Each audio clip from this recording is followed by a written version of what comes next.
continuación una palabra que transformará tu vida. Este es un mensaje de la Iglesia Cristiana La Cosecha, una iglesia saludable de impacto e influencia. Bienvenidos. Por favor, cierra sus ojos. Amado Dios, te damos gracias por tu amor, por tu Espíritu Santo. Te pedimos, Señor, en este día, que con tu gracia, que con tu amor, nos hables y nos ministres, Señor. Aquí estamos delante de ti, te pedimos que nos permitas entender tu palabra, Señor, y comprender la anchura y la profundidad de tu amor, en el nombre de Cristo Jesús. Amén y amén. Hace 8 días, la última sesión que tuvimos, estuvimos hablando del poder de Dios. Yo no sé qué se me hizo el otro micrófono, aquí está.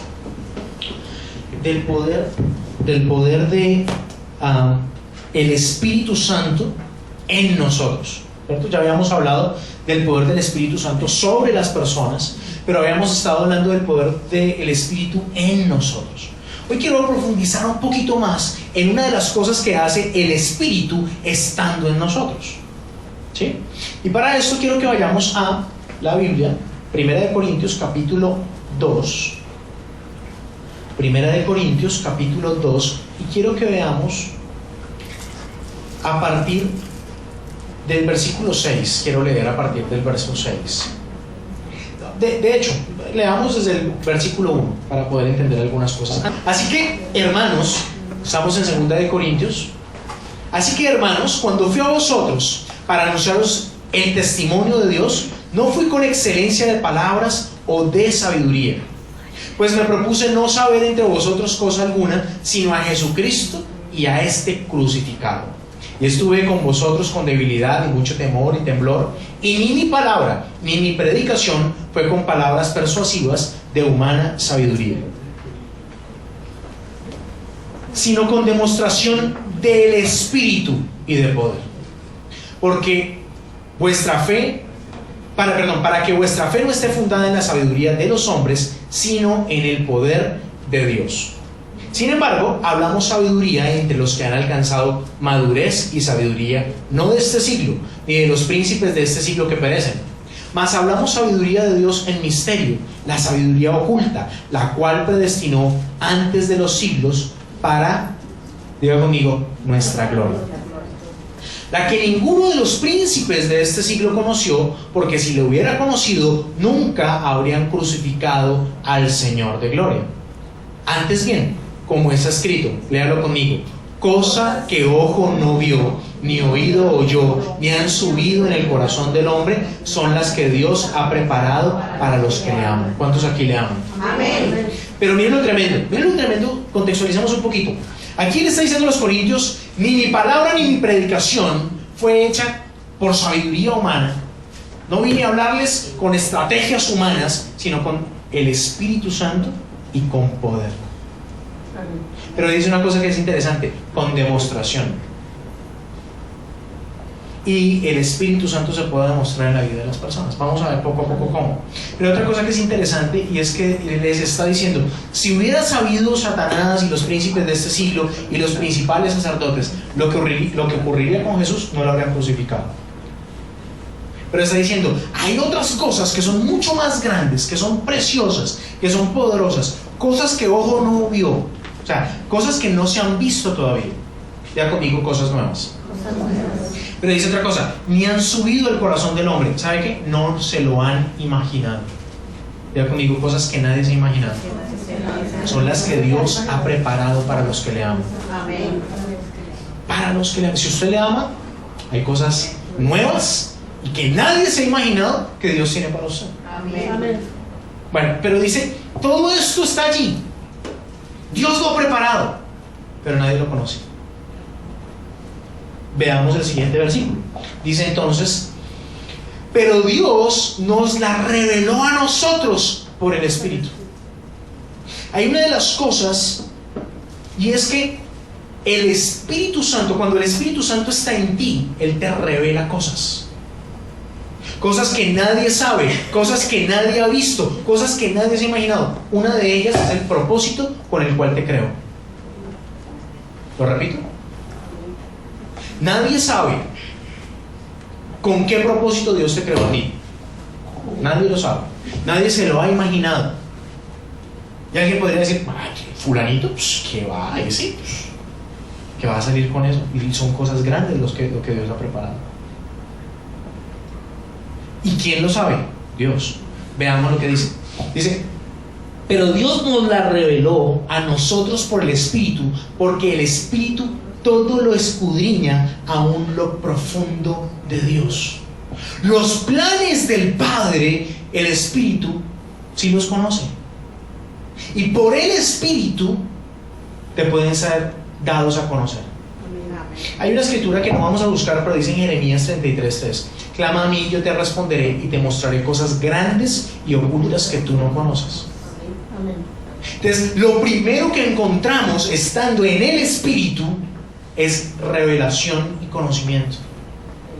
Pero quiero ver otras cositas que son bien interesantes. Dice, pero versículo 11, porque quién de los hombres sabe las cosas del hombre sino el espíritu del hombre que está en él. Ay, sonó un celular. Así tampoco nadie conoció las cosas de Dios sino el espíritu de Dios. Dígale conmigo, nos gasta la comida, no mentiras. Dígale conmigo, el espíritu de Dios sabe las cosas de Dios. Y hay personas que dicen, ay, yo porque no logro entender la escritura. Sencillo, porque la escritura es denominada la palabra de Dios. Y si usted no tiene el espíritu, no va a poder entenderla. Veamos, versículo 12. Y nosotros no hemos recibido el espíritu del mundo, sino el espíritu que proviene de Dios, para que sepamos lo que Dios nos ha concedido. Miren, la Biblia tiene más de 32,000 promesas para nosotros. Y usted a veces no las puede entender, no las puede conocer si no es por el Espíritu Santo. La palabra de Dios tiene tesoros, pero además de eso, Dios ha prometido bendiciones espirituales para nosotros. Y usted no va a poder alcanzarlas si no es por el Espíritu. Porque si usted no las entiende primero, entonces no las va a poder disfrutar. La Biblia dice que las riquezas de su gloria, ¿y esas cómo son? Si no se pueden palpar, si no son tangibles, entonces ¿cómo las voy a poder disfrutar? Cuando las entiendo por el Espíritu. ¿Estoy enredado? No. Continuemos. Dice, versículo 13: lo cual también hablamos, no con palabras enseñadas por sabiduría humana, sino con las que enseña el Espíritu, acomodando lo espiritual a lo espiritual. Y lo necesario aquí entender es que tú y yo somos personas espirituales, es decir, somos seres espirituales. En otras palabras, tú eres un espíritu, no una carne. Tú no eres ese cuerpito sabrosón que está ahí. No, tú eres un espíritu. Y cuando tú entiendes que eres un espíritu, primero se acomoda lo espiritual a lo espiritual. La realidad espiritual es más real que la física. Esto es temporal. Lo espiritual es eterno. Amén. Y cuando tú comienzas entendiendo eso, puedes llegar a alcanzar las promesas y la gloria de Dios. Amén. Miren, es tan así que lo natural es temporal, que las leyes espirituales están por encima de eso, y que el conocimiento y la sabiduría de Dios está por encima de eso. Que hay un episodio en el que Pedro se le acerca a Jesús y le dice: Señor, tengo que pagar los impuestos y no tengo un peso. Y el Señor le dice: ve y pesca sin carnada, ve y pesca. Y saca un pez, y en ese pez va a haber una moneda. Pague sus impuestos y los míos. ¿Cómo hizo para saber Jesús eso? Bueno, hay un tipo de peces que les llama la atención lo brillante. Lo brillante. Y él sabía que al lanzar el anzuelo, ese pez que se había comido ya una moneda por ser brillante, iba a comerse ahora el anzuelo por ser brillante. Y entonces iba a poder sacar. Pero ¿cómo iba a saber el tiempo exacto y el momento exacto para encontrar ese pez en el mar? Buscar ni siquiera una aguja, buscar un microchip en un pajar. ¿Están conmigo? Pero cuando hay una orden desde lo espiritual, cuando desde lo espiritual ha sido dado que tú tengas bendición, pase lo que pasa, la bendición va a estar sobre ti. Porque la realidad espiritual es más real que la física. ¿Están conmigo? Continuemos entonces en la escritura, vayamos allí. Versículo 14. Pero el hombre natural no percibe las cosas que son del espíritu. ¿Cuál es el hombre natural? El que vive basado en sus emociones, en sus sentimientos, en las circunstancias, y no tiene una vida espiritual ni una conexión con Dios. Un hombre natural nace, come, va creciendo y nunca piensa en Dios. Y su vida, ¿cómo fluye? Naturalmente. Pero déjame darte una noticia: Dios quiere que tú seas sobrenatural. Sobrenatural como para creer que en un pez pueda estar tu provisión. Sobrenatural como para creer que las palabras tienen poder. Mire, cuando Jesús conoció a algunos de sus discípulos, eran pescadores, habían pasado toda la noche pescando. La noche es el mejor tiempo para pescar. Y habían pasado toda la noche pescando, ya es de día, ya son cerca, ya amanecidos, mejor dicho, ya están cansados, molidos.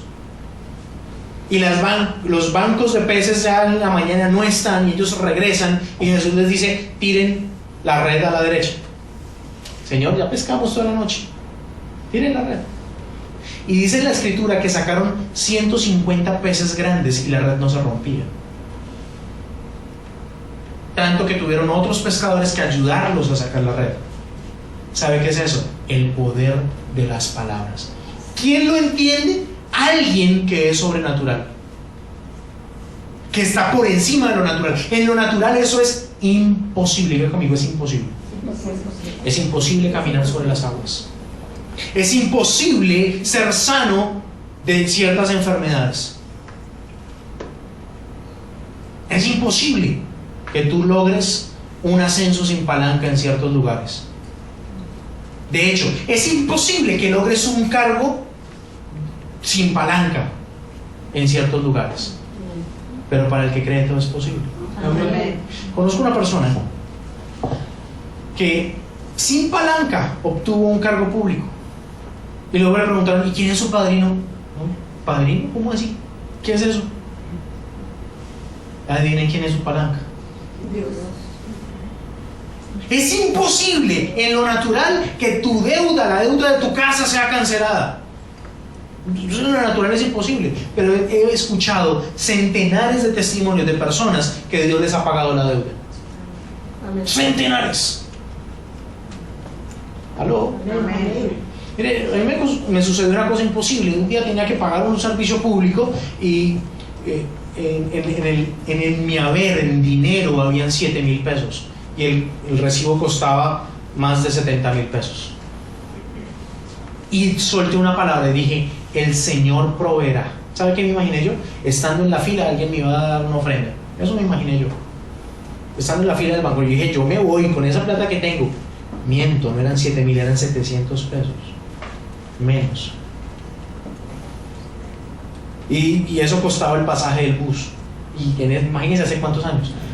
Y me fui hasta el centro. Mi pensado, era irme hasta el centro a hacer la fila en el banco. Y yo no sé, Dios, cómo tú vas a hacer para que yo no pase un oso.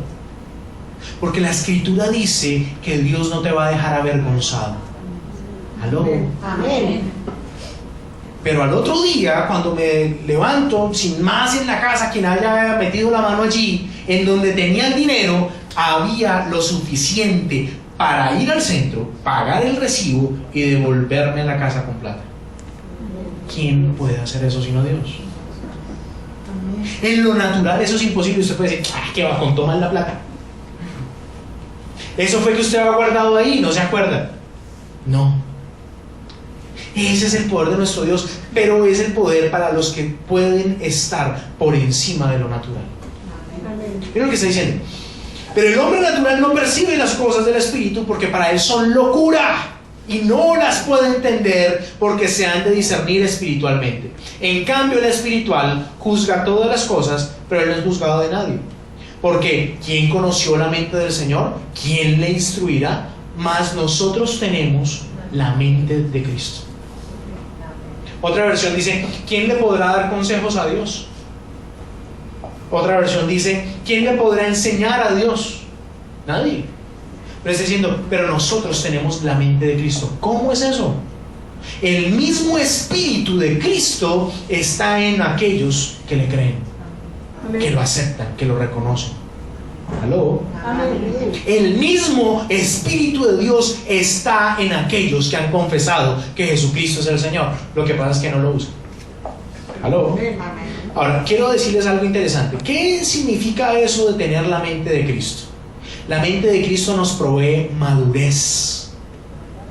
Cuando tú aprendes a estar en el Espíritu, cuando tú aprendes a escudriñar las cosas espiritualmente, cuando tú eres un ser espiritual, es decir, cuando tú te conectas más, eres más consciente del espiritual que de tu carne, que de tu cuerpo, que de tus anhelos, que de tus emociones, y empiezas a alinearte con la palabra de Dios, entonces comienzas a ser espiritual, y esa espiritualidad trae madurez. No es espiritual el que más habla en lenguas. No es espiritual el que como que levitara y caminara sobre las nubes. No es espiritual ni siquiera aquel que entiende la palabra, sino aquel que es capaz de vivir de acuerdo a la palabra. Ese es el reto. A transformar nuestra manera de ser y de actuar para asemejarnos más a Jesús. Tener la mente de Cristo es lograr controlar nuestras emociones y nuestros sentimientos como Él lo hizo. Veamos algunas cosas de la vida de Jesús. No voy a ir a todas las escrituras porque nos tomaría demasiado tiempo, pero recordemos algunos episodios de Jesús. A Jesús le preguntaban y le hacían preguntas difíciles, preguntas para acorcharlo, y Él respondía con sabiduría. Eso también está prometido para aquellos que tienen la mente de Cristo, es decir, aquellos que tienen el Espíritu de Cristo. Entonces llevaron una mujer en el acto que la descubrieron en el acto del adulterio. ¿Y por qué no llevaron al hombre? ¿Sabe qué decía la Escritura? Que todo aquel que fisgoneara a otro teniendo relaciones sexuales era culpable del mismo pecado. Número 1. Número 2, decía la Escritura que todo aquel que tocara a alguien en el acto de la fornicación era también culpable del pecado de ese. Y a esta mujer la llevaron, número 1, sola. Número 2, todos la vieron. Número 3, todos la estaban juzgando. Número 4, la mayoría la habían tocado. Y si la encontraron haciendo eso, la habían encontrado desnuda. Le dicen a Jesús: Señor, la Escritura dice que esta mujer tiene que ser apedreada. ¿Tú qué dices? ¿Y él qué hace? Contesta con sabiduría: el que esté libre de pecado, que tire la primera piedra. Tener la mente de Cristo te va a llevar a ti que cuando estés en una situación compleja respondas con sabiduría, con sagacidad, con eficacia. No significa ser más inteligente, no.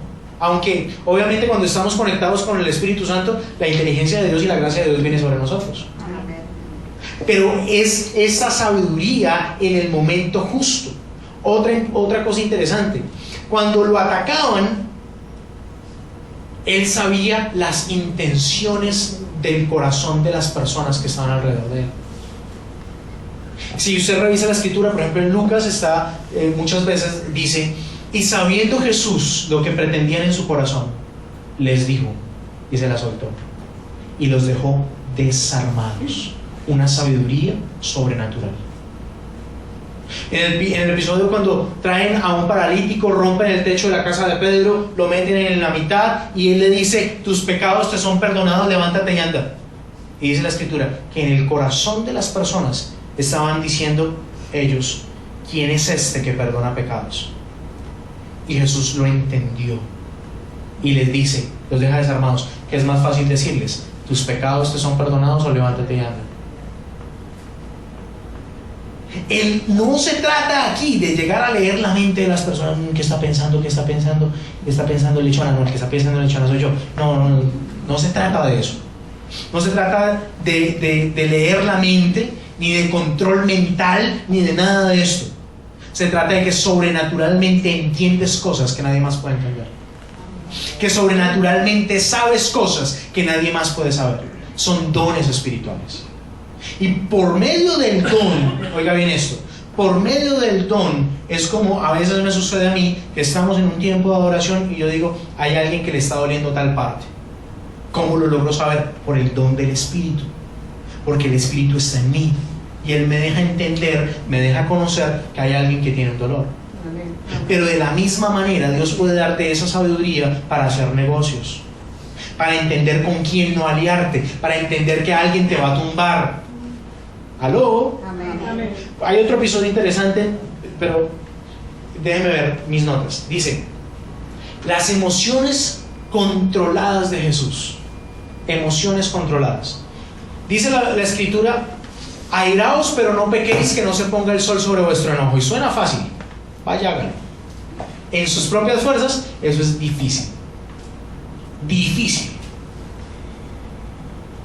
Y Jesús, hay dos partecitas interesantes en donde le da ira. Entra al templo y encuentra que eso es un negocio terrible, que eso es un basurero y que la gente no tiene reverencia, sino que han convertido literalmente eso en una cueva de... ya lo leyó. Bueno, ¿y qué hace Jesús? ¿Cómo reacciona Jesús? Como dice la Escritura, airaos pero no pequéis. ¿Cuándo pecamos por la ira? Cuando agredimos o lastimamos a las personas. Él les dijo la verdad sin ofender. Y dice la Escritura que se quitó el juez y dio látigo, pero no a las personas, sino para espantar a los animales. Y dice que tomó las mesas y las levantó, pero no con el objetivo de dañar a las personas. ¿Qué nos sucede a nosotros? Nos da medio ira y tumbamos todo y no me di cuenta que le pegué a Jonathan. ¿Por qué? Porque mi ira no me dejó entender, ni pensar, ni nada. Me dejé controlar de las emociones y no yo controlé mis emociones. ¿Cuántos han lastimado a alguien en un momento de ira? No me alcanzan las manos. Y eso sucede cuando no tenemos el control de nuestros sentimientos y nuestras emociones. Jesús lo logró tener. Hay otra en donde le sacan la piedra y le dice a sus discípulos, ¿hasta cuándo he de estar con ustedes? Muchachos desobedientes, muchachos que no entienden. Y a Jesús le dio ira, pero los lastimó, no. Hay otro episodio en donde Pedro primero le dice, tú eres el Hijo del Dios viviente, y después lo intenta apartar del propósito de Dios. No hay nada, a mí me parece que hay una de las cosas que es frustrante, y es que alguien intente convencerte de que tú estás equivocado cuando tú estás seguro de lo que estás haciendo. Eso es irritante, eso es frustrante. Y a Jesús le sucede eso. ¿Y qué le contesta? Ay, Pedrito, me vas a negar 3 veces antes de que cante el gallo. ¿Cómo lo supo? Por el Espíritu. ¿Cómo controló sus emociones? Por el Espíritu. Pero les tengo una más dura. Piensen en esto. Está en la cena, en la celebración de la Pascua, está allí con sus discípulos, y de un momento le dice a sus discípulos, uno de ustedes me va a traicionar. ¿Cómo controla usted conocer que alguien lo va a traicionar y que está con usted ahí al lado suyo y que mete el pan saca el pan de su plato? ¿Cómo controla usted eso?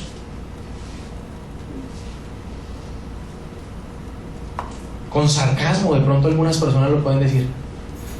Le podría haber dicho a Judas, vaya a hacer lo que tiene que hacer, hipócrita. ¿Usted qué le diría a Judas? Si usted sabe que Judas lo va a traicionar, ¿usted qué le diría a él? Está ahí que se va a morir, ¿sí o no? Y le añade otro poquito, ¿sí? Otra persona podría reaccionar diciendo, antes de que me venda yo lo vendo. Y como, mi chica. Pero y verá, lo veré en el desierto yo vendiendo paletas, ¿yo? Pero él lo trata con amor. ¿Y sabe cómo lo llama? Mi amigo. Después le reclama, sí, claro que reclama, porque es que Ser santo no significa no confrontar. Y él confronta a Judas y le dice: Judas, ¿con un beso me vendes? Uy, duro. Porque es que ser santo no significa ser menso. Significa confrontar, pero con tus emociones controladas por el Espíritu. ¿Aló? Amén. No le dijo: usted sí mucho, bla bla bla, bla bla bla bla bla bla bla bla, me vendió con un beso, desgraciado, bla bla. No, se lo reclamó, pero ¿cómo fue? Controlado. Y él mismo se entregó. ¿Cómo logramos eso? Si no por el Espíritu Santo. ¿Cómo logramos controlar nuestras emociones de manera que nuestras emociones no dañen el propósito de Dios? Vean esto. Jesús tenía un amigo de esos del alma, un amigo de esos entrañables, Lázaro. Y le avisan que Lázaro murió. ¿Qué sucede con Jesús? Jesús no es de piedra. Dice: y Jesús lloró. Pero ¿permitió acaso que la tristeza lo derrumbara? ¿Permitió acaso que la tristeza dañara todo el propósito de Dios? ¿O aprovechó esa circunstancia en favor de la gloria de Dios y del reino de Dios?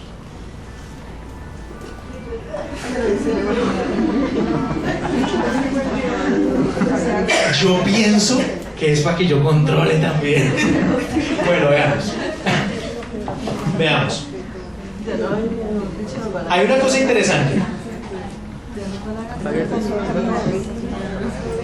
interesante. Cuando Jesús está frente a sus acusadores, cuando Jesús está frente a quienes lo están injuriando, se queda callado. Eso es un perfecto control de las emociones y de los sentimientos. ¿Usted es capaz de quedarse callado cuando están siendo injustos con usted? ¿O es capaz de ni siquiera hacer una mirada matadora? Porque hay quienes se quedan callados pero las piensan. ¿O no? No le digo nada, pero... ¿Sí? Pero él controló eso. ¿Y es capaz de quedarse callado cuando le están averiguando el chisme? Esa es dura. ¿Es capaz de quedarse callado en esa circunstancia? Y Pilato lo confronta. Le dice: bueno, y la gente dice que tú eres la verdad. ¿Tú eres la verdad? Y empieza por ahí. Y le dice, lo único que le dice: tú lo has dicho, yo no he dicho nada. Tú lo has dicho. Se están burlando de él. Lo cogen y le ponen una cosa en la cabeza para que no vea. Y empiezan: ¡pum! ¿Quién le pegó? Y él sabía quién fue. Y él podía decirle: te llamas fulanito de tal, naciste tal día, tu mamá se llama tal, tu abuelita se llama tal, y en ese momento te duele tal cosa. Él tenía el poder para decirles de qué se iba a morir, literalmente, y no lo hizo. Un control perfecto de las emociones y de los sentimientos. Y ese mismo espíritu, esa misma mente de Cristo está disponible para ti y para mí. ¿Cómo? Por medio de la relación con Él. No somos transformados por el Espíritu de la noche a la mañana. Es un proceso. Él comienza a revelárnoslos. ¿Cuándo? Cuando tú tienes relación, cuando tú tienes comunión con Él. Pablo es un ejemplo. Pablo era cosita seria, tiene un temperamento colérico interesante. Y hay un punto en donde ya el Espíritu Santo dice a Bernabé y a Pablo: vayan, muchachos, que los he llamado para predicar el Evangelio. Ya están predicando. Y Bernabé y Pablo se llevan a un muchacho que se llama Juan Marcos. Y a Juan Marcos en medio del viaje le da mamitis y se quiere devolver. Y Pablo y Bernabé tienen una discusión que dice la Biblia no pequeña. ¿Cómo es una discusión no pequeña? Tremendo. Le meten un agarrón. Pero ¿sabe qué? Están en un proceso. Años más adelante, Pablo dice: envíenme a Juan Marcos, que me es útil para el Evangelio. El mismo que él un día había rechazado. Así que es un proceso que tú y yo necesitamos seguir. Pero ¿cómo es que vamos a hacer ese proceso? Déjenme ver que tengo muchas cosas por acá. La manifestación de la sabiduría y del conocimiento de Dios pueden venir sobre nuestra vida, pero para eso necesitamos tener aprender a desarrollar esa relación con Dios, para aprender a tener confrontaciones exitosas y salidas fenomenales a cualquier problema en tu vida diaria. Porque es que la clave de eso es que Dios está interesado en tu vida diaria. Esto no es solamente para hacer milagros, eso es para cuando tú tienes que contestar una respuesta, o tienes que darle una respuesta difícil a uno de tus hijos adolescentes, o a uno de tus hijos niñitos, o cuando tú tienes que dar una respuesta inteligente a tu papá que está allí chuzando. A mí me pasó una cosa, quiero contarles. Cuando estaba comenzando en el evangelio, yo antes era bien apegado a la tradición católica, iba todos los días a misa, y un día dejé de ir y mi mamá no se enteró. Yo salí de la casa, ella asumía que yo me iba para la iglesia, pero yo no me iba para la iglesia, me iba para la calle, hasta que conocí al Señor Jesús y empecé a asistir a una iglesia cristiana. Y en una de esas, mi entrada a la casa era religiosamente hasta las 10 de la noche. Si yo llegaba después de la noche, había problemas. Llegué faltando un cuarto para las 11, con 14 años. Tenía desde los 12 llaves de la casa, así que me quité los zapatos, suavecito abrí la puerta, entré con los zapatos así, cerré la puerta, y yo que cierro la puerta cuando ¡uy! El primer lapo, el primer correazo. ¿Dónde estaba? En la iglesia. Venga, porque no le creo, yo fui hasta la iglesia y usted no estaba. ¿En dónde andaba? Y antes de contestarle me dio el tercer correazo. Sobrenaturalmente, mire, mi temperamento es un temperamento sanguíneo, colérico, y por naturaleza soy violento. No contesté ni con violencia ni con ira, ya el Espíritu de Dios estaba en mí. ¿Sabe qué le dije? La miré a los ojos y le dije: gracias, mami, gracias porque usted se preocupa por mí. Yo estaba en la iglesia cristiana, le di un beso en la mejilla y me fui a llorar a mi cama porque me dio duro. Pero esa respuesta la desarmó por completo. Yo antes le daba la espalda de esa manera y me había dado otro correazo. Por donde fue mi mamá, yo creo que heredé el temperamento violento de mi mamá. Una cosa. ¿Y sabe qué? Eso fue un sábado que yo había estado en un grupo de jóvenes. Al domingo siguiente ella por primera vez fue a la iglesia y recibió al Señor en su corazón. ¿Qué hubiera sucedido si yo le contestaba como siempre le contestaba? Grave, había dañado todo lo que había sucedido allí. Para mí fue sobrenatural. Creo que fue la primera vez que actué en el Espíritu y no en la carne. Pero es que venía de un tiempo glorioso con el Señor. Y eso es lo que nos sucede, que se nos acaban las baterías. Yo llegaba recién recargado de la iglesia, de un tiempo maravilloso de alabanza, de oración, y había estado hablando con mi pastor y me había estado enseñando cosas, y venía lleno del Espíritu. ¿Y qué sucede cuando en tu trabajo tus compañeros te presionan? ¿Y qué sucede cuando en tu casa tu esposo te presiona? Tienes que aprender a responder con sabiduría y por el Espíritu. Amén. Yo creo que esta predicación se va por una tercera y cuarta parte porque no he terminado. Quiero que veamos rápidamente Jeremías 26:36. Jeremías, no mentiras, no es Jeremías, es Ezequiel 36:26, me confundí. Ezequiel capítulo 36, versículo 26. Voy a leerlo de la versión Reina Valera. Dice: os daré corazón nuevo y pondré espíritu nuevo dentro de vosotros. ¿Sabe qué? Teológicamente, corazón es la unión del alma y del espíritu. Es decir, en donde estarían mezcladas las motivaciones, las intenciones, tus sentimientos, tus pensamientos, tu manera de entender la vida está involucrado allí. Y está diciendo Dios que Dios nos va a dar un corazón nuevo. A veces el problema no es un problema de pensamiento, sino de intención. A veces tú estás haciendo las cosas con una motivación que no es. Porque a veces no se contestan algunas oraciones porque Dios revisa tu corazón primero. ¿Aló? Amén. Y si tú estás pidiendo con una motivación correcta, aunque estés haciendo la oración de una manera incorrecta, Dios te lo va a dar. Cuentan que una niña, su mamá tenía migraña, lo he contado muchas veces pero me fascina ese testimonio. Su mamá tenía migraña y le dice la niña pequeña, como de 5 años, mami, ¿quieres que ore por ti? Le dice la mamá, sí, ora por mí. le pone la mano sobre la cabeza y con fe dice: Padre, yo te pido que le quites la cabeza a mi mamá. Y gloria a Dios. Dios ve y revisa las intenciones del corazón más que las palabras. A veces no sabemos cómo orar de la manera correcta, pero Dios mira las intenciones del corazón. Tú puedes estar diciendo en tus palabras: Señor, bendice a mi jefe, cambia a mi jefe, pero en tu corazón estás pidiendo venganza, y por eso no funciona. ¿Aló? Amén. Señor, mira a mi papá, Señor, mira a mi mamá, yo lo presento delante de ti, yo te pido que los cambies, y lo que estás teniendo en tu corazón es rencor. Entonces no va a funcionar.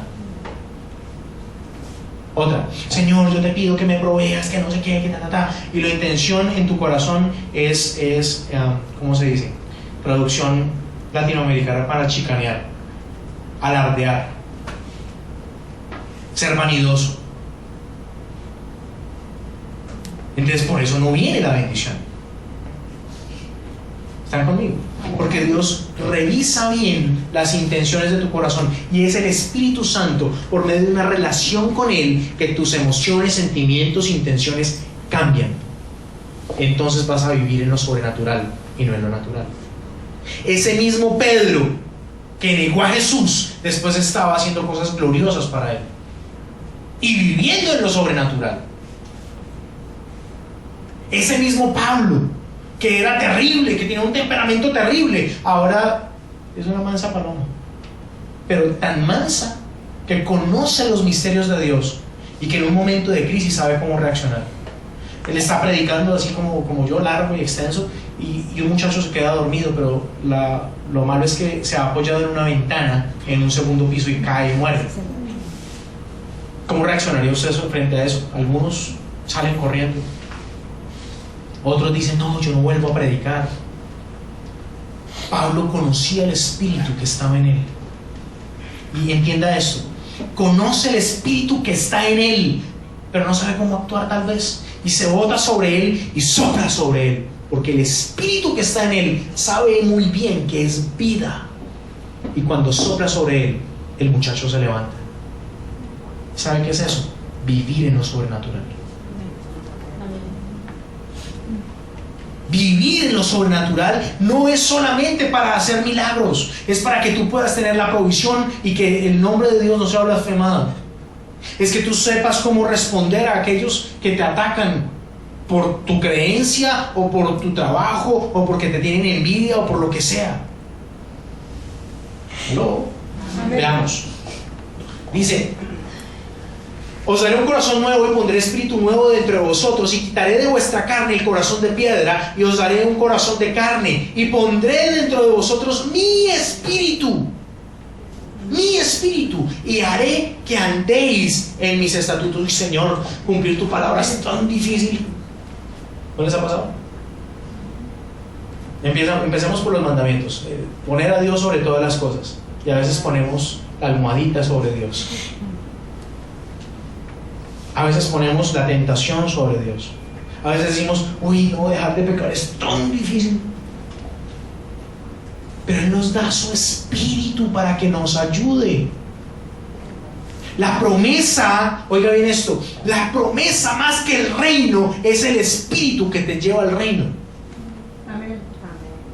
La promesa más que la provisión diaria para tus necesidades es el Espíritu que te lleva a vivir en lo sobrenatural. Entonces ya no te preocupas por las deudas, porque sabes que Dios provee. ¿De dónde? No sé, pero provee.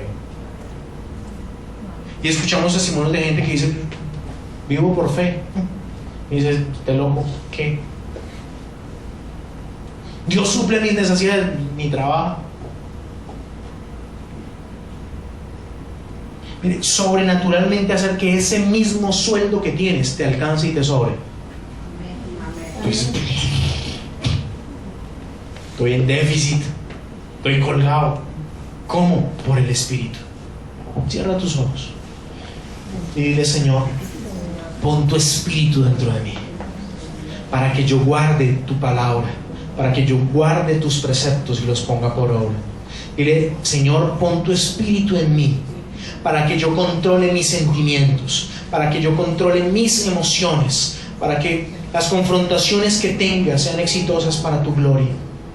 Dígale: Señor, pon tu espíritu en mí, para que yo no diga lo que quiero decir, sino lo que debo decir. Dígale: Padre, pon tu espíritu en mí, para que tu gloria se vea en mi vida, en mi familia, Señor. Para ser radicalmente transformados a tu imagen y a tu semejanza, Señor. En el glorioso nombre de Jesús, porque tú vives y reinas por todos los siglos, porque tú eres grande y maravilloso.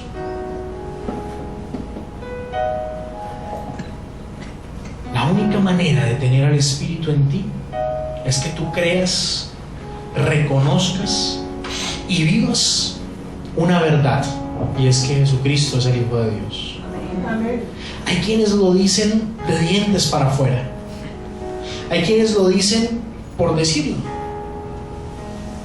pero si de verdad Jesucristo es el Señor de tu vida, todas tus decisiones, todas tus obras van a ser determinadas por eso.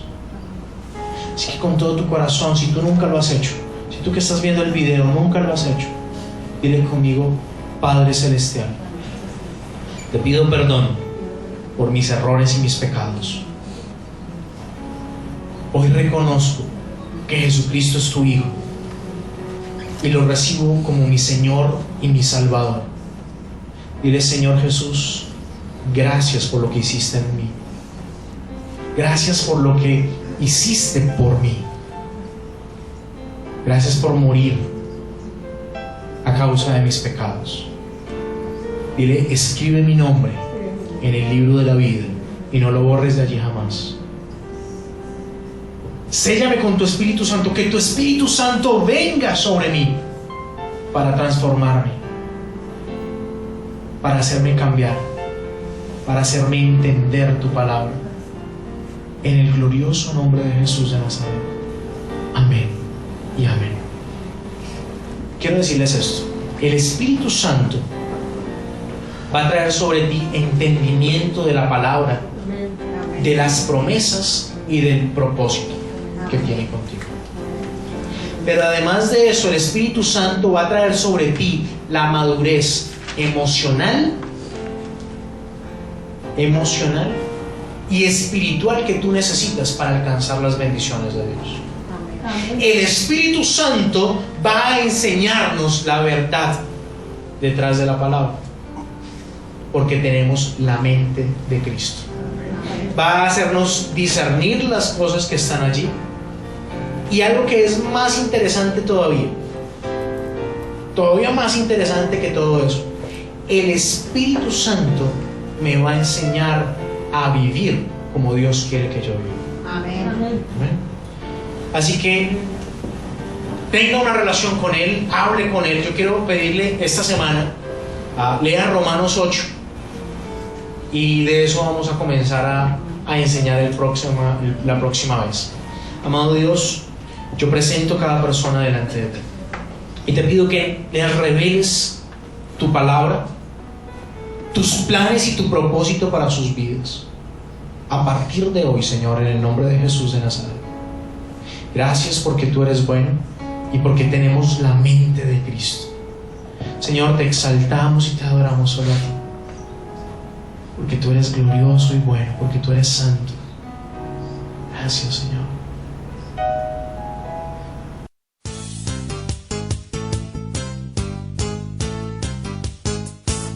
Este es un mensaje de la Iglesia Cristiana La Cosecha, una iglesia saludable de impacto e influencia.